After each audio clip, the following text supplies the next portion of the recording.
यहाँ पर दूसरी बात मैं एक बात कहना चाहता हूँ, गद्दार और ईमानदार के बीच में ये लड़ाई हो रहा है।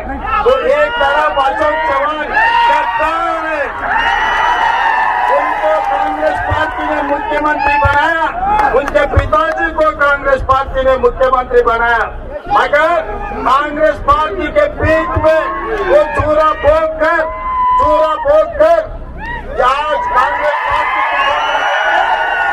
वो बीजेपी में चला गया। इसीलिए गद्दारों को सबक सिखाना है। आप लोगों से मिलकर बहुत खुशी हुई, हमारे परिवार से हम मिले, हमारे परिवार से मिले। हमारे परिवार से एक ही गुजारिश है मेरा, इस बार इस चुनाव में कांग्रेस उम्मीदवारों को, निवृत्ति कामरे जी को और रविंद्र चौहान जी को आप जिताना है, क्योंकि कांग्रेस। तेलुगु बोलना, हिंदी बोलना। महाराष्ट्र विधानसभा चुनाव में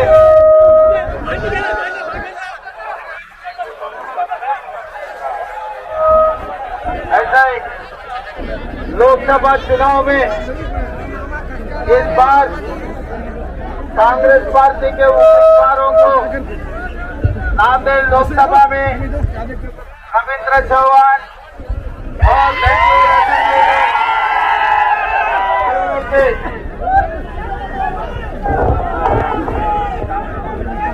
निवृत्ति काम में इस चुनाव में सोनिया गांधी जी, मल्लिकार्जुन खड़गे जी, राहुल गांधी जी इन लोगों को उम्मीदवार बना देके चुनाव में लड़वा रहा है। मैं यहाँ दूसरी बार आ रहा हूँ। जिस दिन राहुल गांधी जी कन्याकुमारी से लेकर कश्मीर तक जो पदयात्रा किया हुआ था, तब राहुल गांधी जी के छोड़ने के लिए यही रास्ता से हम लोग इधर से राहुल गांधी जी के साथ पदयात्रा किया हुआ है। राहुल गांधी जी की पदयात्रा के बाद तेलंगाना में कांग्रेस की सरकार बनाए।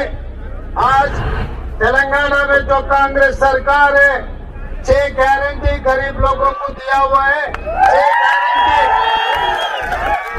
क्योंकि मैं कहीं दूर से नहीं आया, मैं उत्तर प्रदेश, मध्य प्रदेश नहीं तो राजस्थान से नहीं आया, मैं आया हूँ आपके पड़ोसी राज्य से इधर आया हूँ।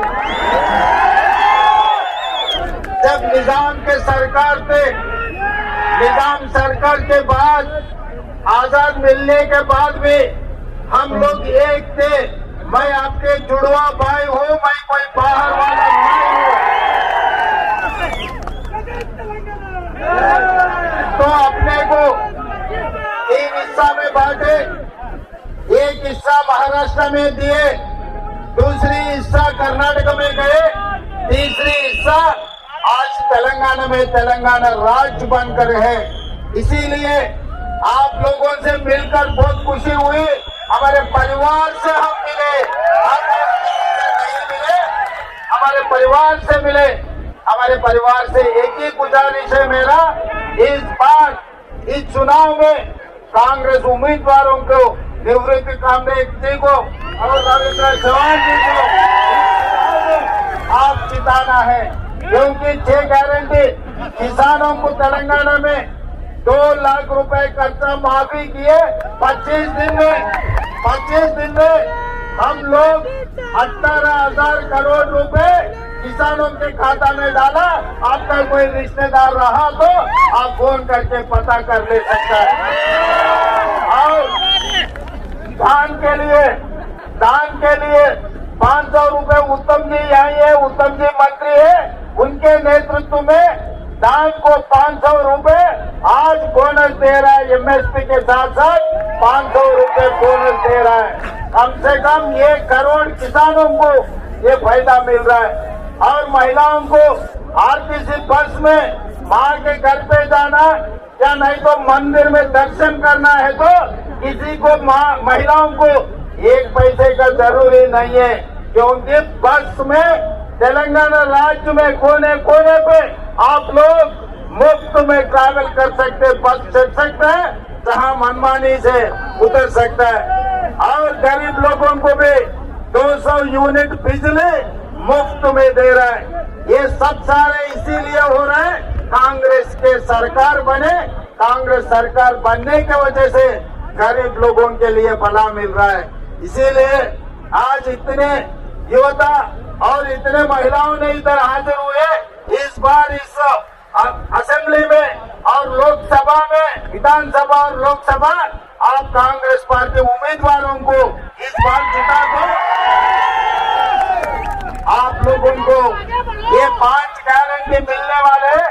और सोयाबीन के किसान लोग बहुत सारे हैं। सोयाबीन सरकार खरीदने वाले 7,000 में क्विंटल आपको सोयाबीन खरीदने वाले हैं। इसीलिए आप लोगों का एक ही गुजारिश है, मुझे आगे बहुत दूर जाना है और 7-8 मीटिंग है। चुनाव जीतने के बाद दोबारा मैं इधर आऊंगा, सबसे मिलूंगा। जितने भी मेरे से सेल्फी फोटो लेना चाहता है, सबसे मैं दूंगा। आज चुनाव में अच्छा मेहनत करो, कांग्रेस पार्टी को जिताओ, फिर दोबारा हम आएंगे। कांग्रेस राज्य में, कांग्रेस सरकार में गरीब लोगों का भला हो जाएंगे।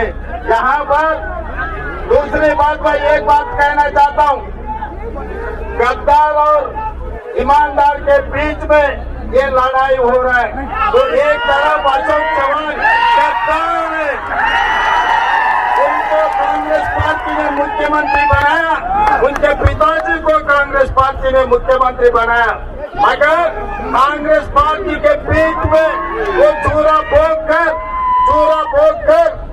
आज कांग्रेस पार्टी